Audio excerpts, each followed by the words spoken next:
मुळामध्ये कर्जमाफीच्या संदर्भामध्ये कृषी विभागाला आता या क्षणाला कसल्याही प्रकारची माहिती नाही। कर्जमाफी करण्याच्या संदर्भातले जो विभाग आहे तो सहकार विभाग आणि सहकार विभाग याबाबत कर्जमाफीच्या आजपर्यंतच्या जेवढ्या कर्जमाफी झाल्या त्या सहकार विभागाच्या मार्फत या ठिकाणी झालेल्या आहेत। त्यामुळे येणाऱ्या कॅबिनेटमध्ये या विषयाच्या संदर्भात चर्चा जर झाली तर आपल्या माध्यमांशी मी सविस्तर याबाबत बोलेन। परंतु विरोधक असा आरोप करतायत की सगळा पैसा, सगळ्या योजनांचा सगळा पैसा हा लाडकी बहीण योजनेला वळवलेला असल्यामुळं शेतकऱ्यांना कर्जमाफी देऊ शकत नाही। लक्षात घ्या, आता म्हणजे विरोधकांना आपण पण सांगा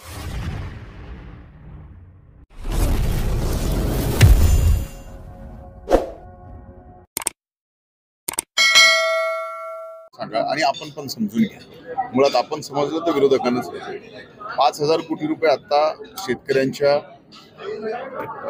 कापूस आणि सोयाबीनसाठी 2 हेक्टरापर्यंत मर्यादित प्रत्येक शेतकऱ्याला 10,000 रुपये मिळतील अशी व्यवस्था या ठिकाणी केली आहे। मागच्या वर्षीचे सोयाबीनचे आणि कापसाचे भाव पडल्यामुळे 6,000 कोटी रुपये आपण यावर्षी नमो शेतकरी सन्मान योजनेच्या माध्यमातून शेतकऱ्यांना देतोय, ज्याची वर्षाची म्हणजे तुम्हाला माहिती आहे की 12,000 रुपये वर्षाला तुम्हाला मिळतात। मग मला सांगा की एका शेतकऱ्याच्या कुटुंबात एक महिला शेतकऱ्याला 1,500 रुपये मिळतात, शेतकऱ्याला सुद्धा 1,200 रुपये मिळतात। ही एवढी संख्या तुम्ही समजून का घेत नाही? हा विषय विरोधक पूर्णपणाने या योजना या महाराष्ट्राच्या एकूण लोकसंख्येच्या 65% जनतेच्या खात्यात थेट जात आहेत याचं पोटसूळ जे विरोधकांमध्ये या ठिकाणी उठलंय।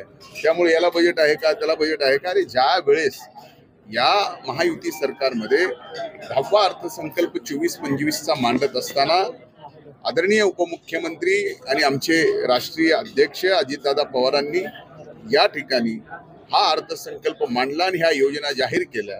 त्यामुळं या योजना पूर्णपणानं प्रत्येकाच्या ज्या लाभाच्या योजना आहेत त्यांच्या खात्यावरती पैसे दिल्याशिवाय आणि शब्द जो अर्थसंकल्पातून महाराष्ट्राच्या जनतेला आहे तो पूर्ण केल्याशिवाय हे महायुतीचं सरकार आणि अजितदादा स्वस्थ बसणार नाही। हा महाराष्ट्रातल्या तमाम 12 कोटी जनतेला विश्वास आहे।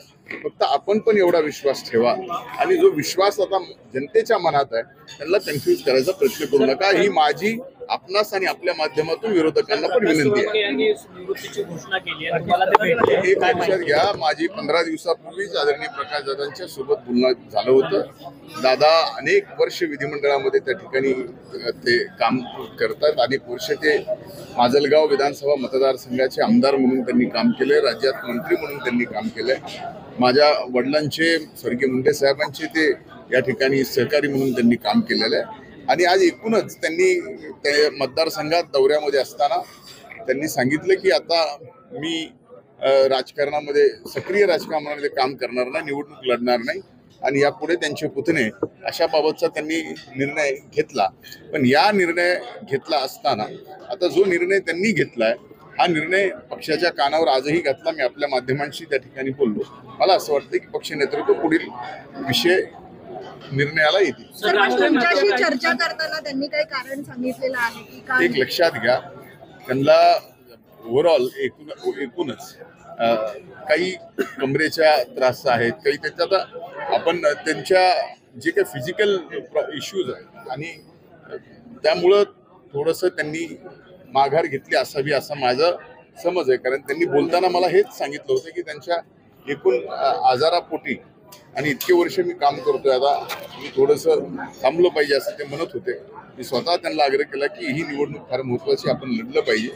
त्यांनी आता त्यांच्या घरातच बाबत त्यांनी निर्णय केलेला आहे, त्याबाबत पक्ष योग्य ते निर्णय करेल। राज ठाकरे म्हणतात आरक्षणाची गरज नाहीये, सलग पाऊस पडतोय, सध्याची काय परिस्थिती आहे आणि नुकसान ज्या ठिकाणी आहे त्या संदर्भात काही आढावा घेण्यात आला, काही माहिती घेण्यात आली? एक लक्षात घ्या, प्रत्येक ज्या ठिकाणी पाऊस जास्त पडल्यामुळं शेतकऱ्यांचं नुकसान झालेलं आहे त्या ठिकाणी तिथल्या जिल्हा प्रशासनाला म्हणजेच जिल्हाधिकारी आणि आमच्या जिल्हा कृषी अधिकाऱ्यांना स्पष्टपणाने आदेश दिलेत की तात्काळ पंचनामे करा आणि त्या पंचनाम्याच्या आधारावर आम्ही शेतकऱ्यांचं नुकसान भरपाई सुद्धा शासनाच्या SDRF आणि NDRFच्या नॉर्ममध्ये जे बसतील त्या माध्यमातून आम्ही देऊ। थँक्यू.